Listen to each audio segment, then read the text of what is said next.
Hello, in this video I'm gonna show you how to insert SD card to your Insta360 One RS.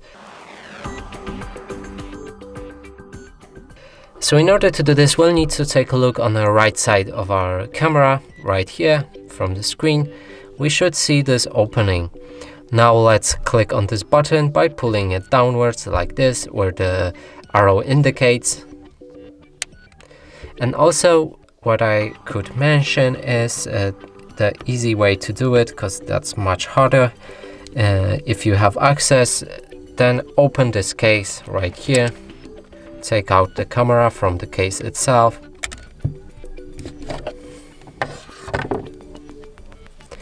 And as you can see, it's much easier. So now let's take out the cover. Take your SD card. It should be this way, so the pointy stuff needs to be downwards. Get it in that gap and simply click on it with your fingernail until it levels with a surface like this. And that's it for this video. Hope you like it. Please consider subscribing to our channel, leave a like and a comment below.